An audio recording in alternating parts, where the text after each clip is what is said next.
ஞானானந்தமயம் தேவம் நிர்மலஸ்படிகாகிருதிம் ஆதாரம் சர்வ வித்யானாம் ஹயக்ரீவம் பாஸ்மகே. நேயர்கள் அனைவருக்கும் அஸ்ட்ரோ கேஎஸ் ஐயங்காரின் பணிவான நமஸ்காரங்கள். குரு பெயர்ச்சி 11/5/2025 முதல் 26/5/2026 வரலாம்.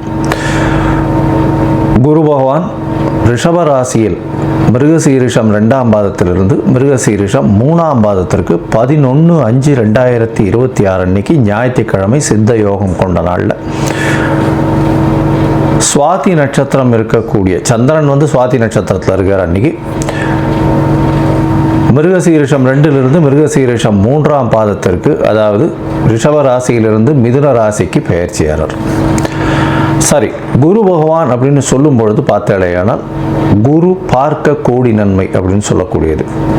இயற்கை சுவர்களிலே முதன்மை சுவர்னு சொல்லக்கூடியவர் குரு. 100% அவர் இருந்த இடத்தையும் சரி பார்த்த இடத்தையும் சரி எப்பொழுதுமே பலப்படுத்தக்கூடியவர். பொதுவாகவே சில கிரகங்கள் பார்த்தா அந்த இடம் கெட்டு போகும்னு சொல்லுவார். ஆனால் இவர் பார்த்தா அந்த கிரகங்கள் சுபப்படும். அதனால் அதீத சுபர்னு சொல்லக்கூடியவர். அதனால் பார்த்தாலேயானால் குரு பார்க்க கோடி நன்மை அப்படின்னு சொல்லக்கூடியது. குரு அப்படின்னு சொல்லக்கூடியவரை பொன்னன் அப்படின்னு சொல்லுவாள். அதை தவிர ப்ரஹஸ்பதி அப்படின்னு சொல்லுவாள். அதனால் குரு அப்படின்னு சொல்லும் பொழுது எல்லாவற்றையும் அவருடைய அருளால் மட்டுமே எல்லா விஷயங்களும் போகக்கூடியது. குருவுக்கும் புதனுக்கும் பெரிய வித்தியாசம் என்னன்னா, புதன் அறிவு காரகன், அறிவு சம்பந்தப்பட்ட கணிதம் சம்பந்தப்பட்ட விஷயங்களை பண்ணக்கூடிய விஷயங்கள் புதன் மூலியமாக வரும்.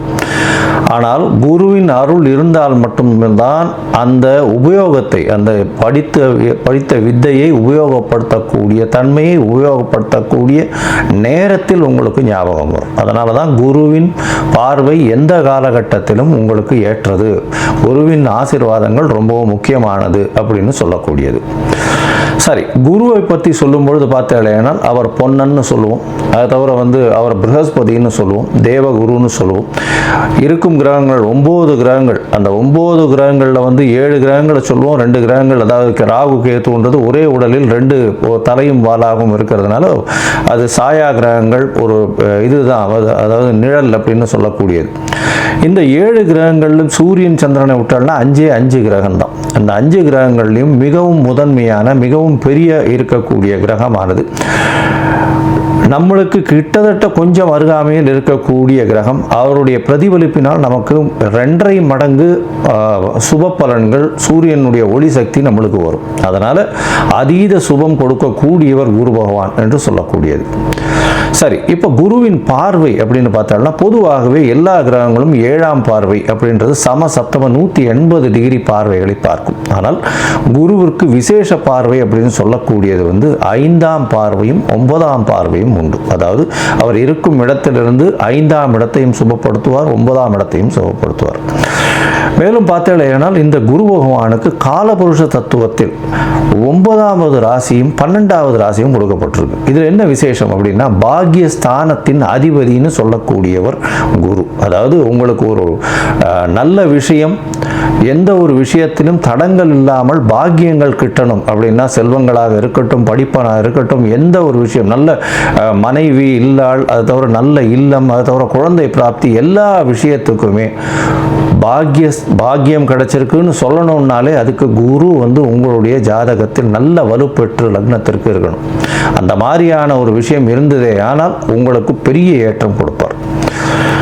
குருவை பொறுத்தவரையிலும் பார்த்தேனால் 12ஆம் இடத்தையும் அவருடைய காலபுருஷ தத்துவத்தின் 12ஆம் இடமான மீனமும் குரு பகவானுக்கு உண்டானது.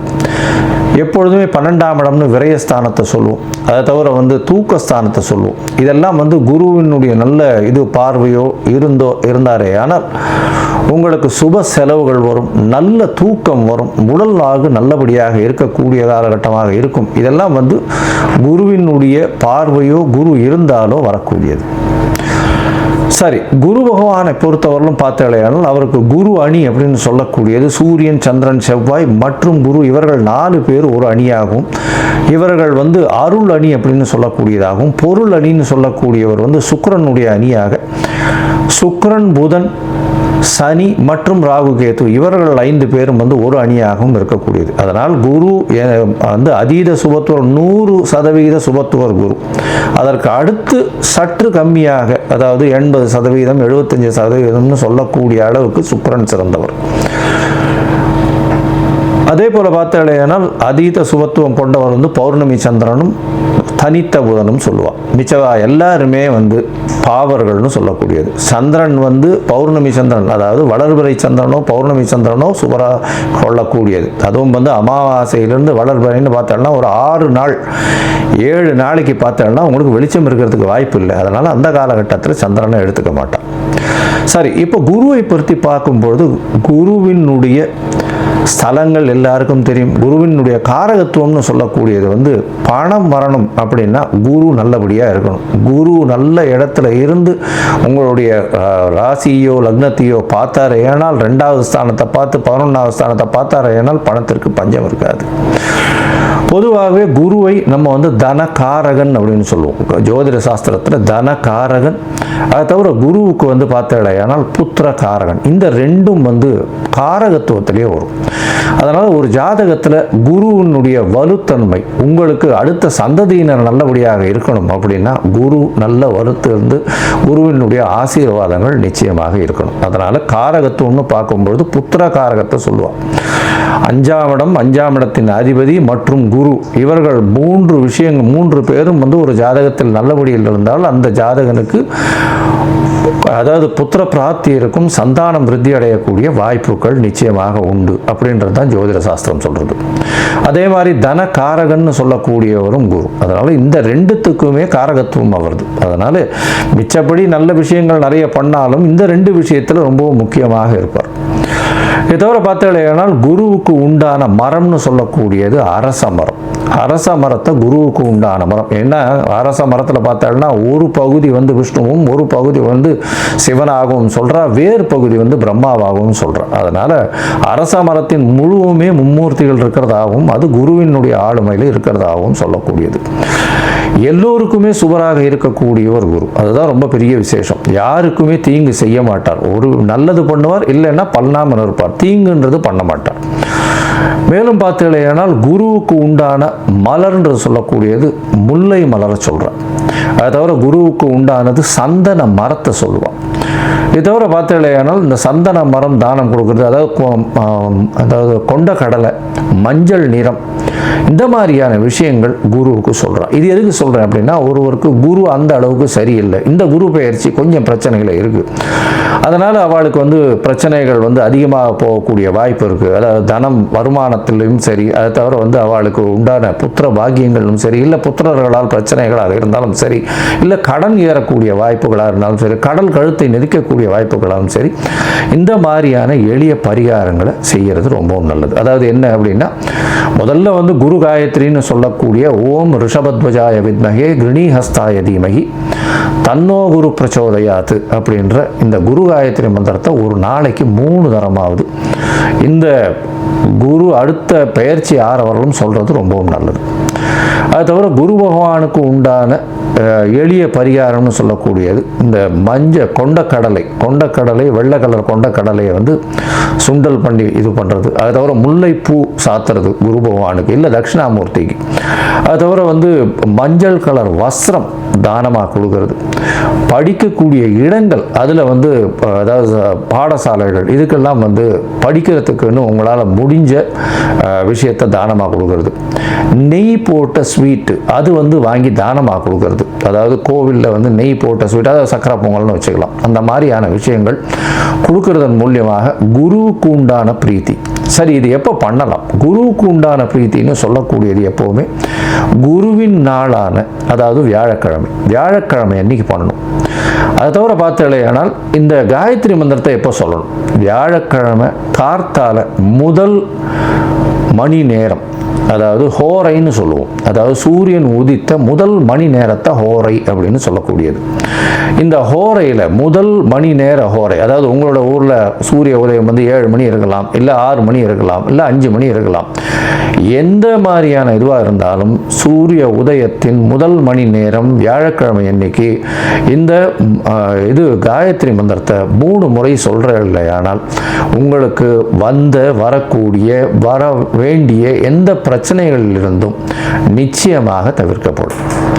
சரி, இப்போ குரு பயிற்சி இந்த மேஷம் முதல் மீனம் வரை எப்படி இருக்கு அப்படின்றத ஒன்றா பார்க்கலாம். அதற்கு முன்னாடி என்னுடைய மொபைல் நம்பர் போயின்னு இருக்கும் இங்கே, அதாவது மேலே இருக்கும். உங்களுக்கு அஸ்ட்ராலாஜிக்கல் கன்சல்ட் தேவைப்பட்டதுன்னா நீங்கள் எனக்கு காண்டாக்ட் பண்ணுங்க. உங்களுடைய date, time, place of birth, உங்களுடைய பெயர், தாய் தகப்பனார் பெயர் வரலாம் அனுப்பிச்சு வைங்க. நான் உங்களுடைய ஜாதகத்தை போட்டு சந்தி இருக்கான்னு பார்க்குறேன். சந்தின்றது வந்து பார்த்தாலேயானால் மிருகசீரிஷம் 2ஆம் பாதம் நினச்சின்னு இருப்பா, 3ஆம் பாதத்தில் இருக்கும், ராசியே மாறிடும்.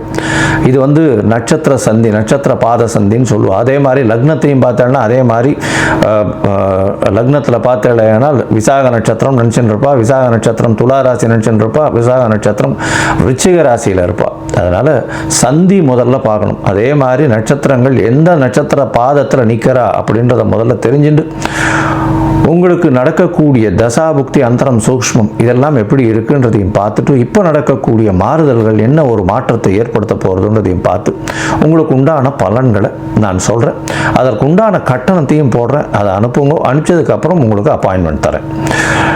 இப்போது மேஷம் முதல் மீனம் வரை குரு பெயர்ச்சி 2025 11/5/2025 முதல் 26/5/2026 வரை பார்க்கலாம்.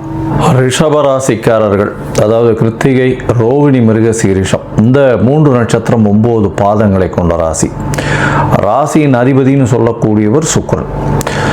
பொதுவாகவே பார்த்தாலேனால் இந்த ரிஷப ராசிக்கும் துலா ராசிக்கும் பெரிய ஏற்றத்தை குரு பகவான் கொடுக்கறதில்லை. இருந்தாலும் அவருடைய காரகத்துவத்தில் வரக்கூடிய விஷயங்களை நல்லபடியாக பண்ணுவார். இவாளுக்கு பார்த்தால்னா ஒரு இமேஜ் வரும். அதாவது அவருடைய பதவி, புகழ், அந்தஸ்து, கௌரவம்லாம் வந்து எப்போவுமே குரு பகவான் நல்ல ஒரு ஏற்றத்தை கொடுப்பார்.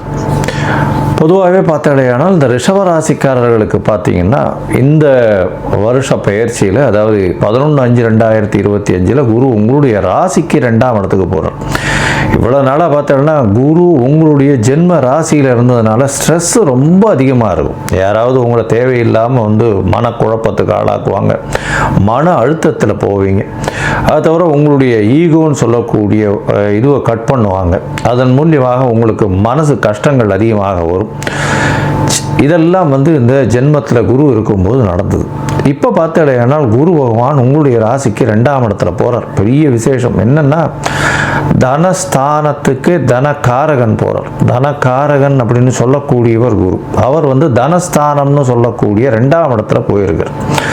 இதன் மூலியமாக பார்த்தாலேயானால் உங்களுடைய ராசிக்கு பண வருமானம் அதிகமாக இருக்கும். எந்த இடத்திலிருந்து பணம் வருதுன்னே தெரியாது. அபரிமிதமான பண வருமானம் வரக்கூடிய வாய்ப்புகள் உண்டு.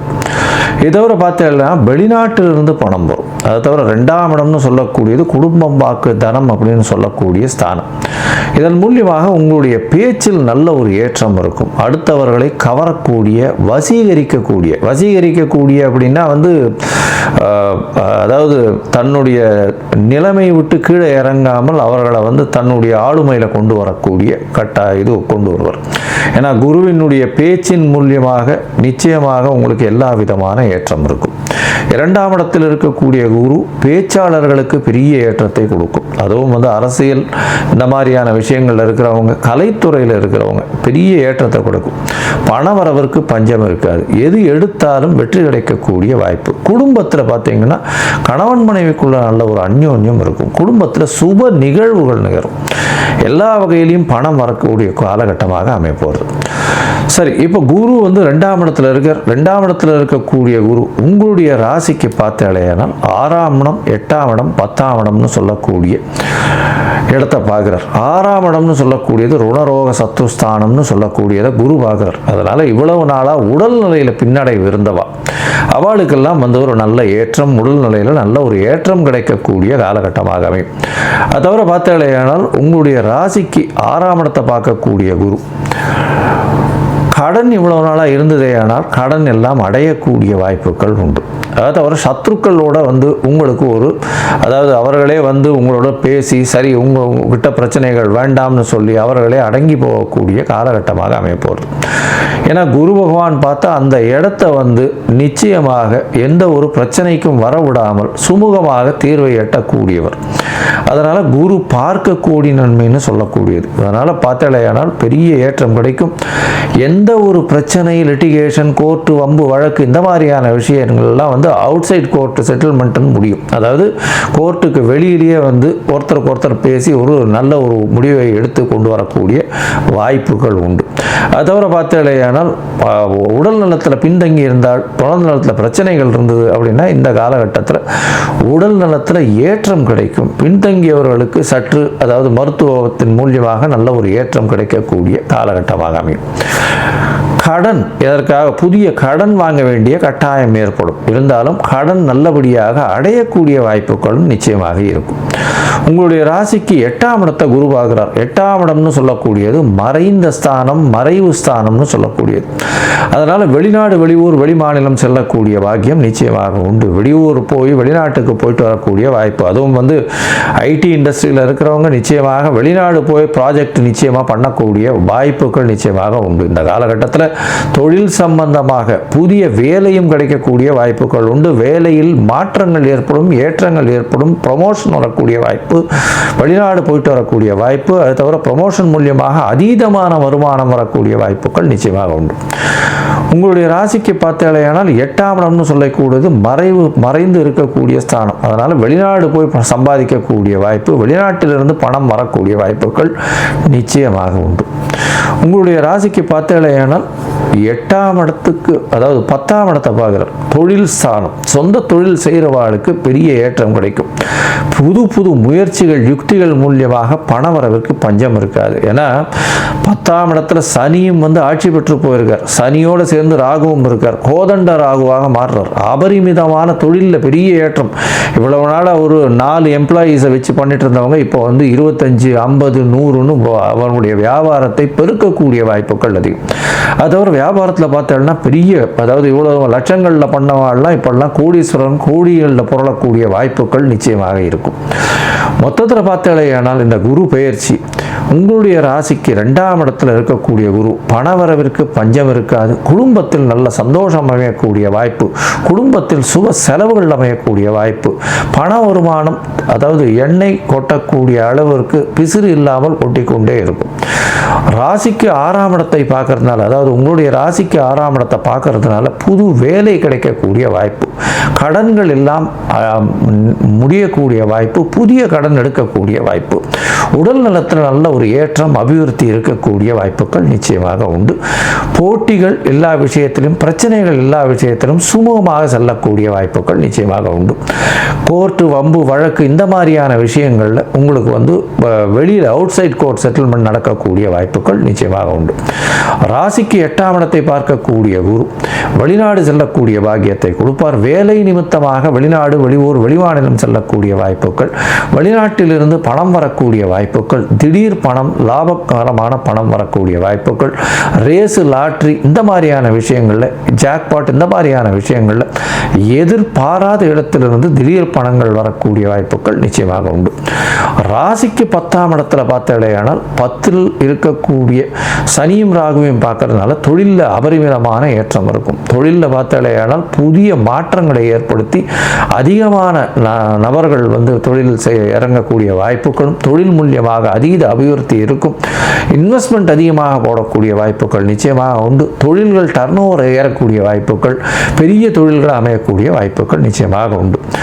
இந்த காலகட்டத்தில் பார்த்தீங்கன்னா உங்களுடைய தசாபுக்தி அந்தரம் சூக்ஷ்மம் சற்று சரியில்லை அப்படின்னா நீங்கள் வந்து சென்னையில் இருக்க இருக்கக்கூடிய திருவல்லிக்கேணியில் போய் அவர் பார்த்தசாரதியை சேவிச்சுட்டு வாங்க. பார்த்தசாரதி அர்ஜுனனுக்கு குருவாக இருந்து பகவத்கீதையை கொடுத்ததுனால அவரை குருவாக கருதப்படுகிறார். அதனால் பார்த்தசாரதியை போய் சேவிச்சுட்டு வாங்க. அதுவும் வியாழக்கிழமையில் போய் சேவிச்சுட்டு வாங்க. பெரிய ஏற்றமும் மாற்றமும் உங்கள் வாழ்வில் நிச்சயமாக வரும்.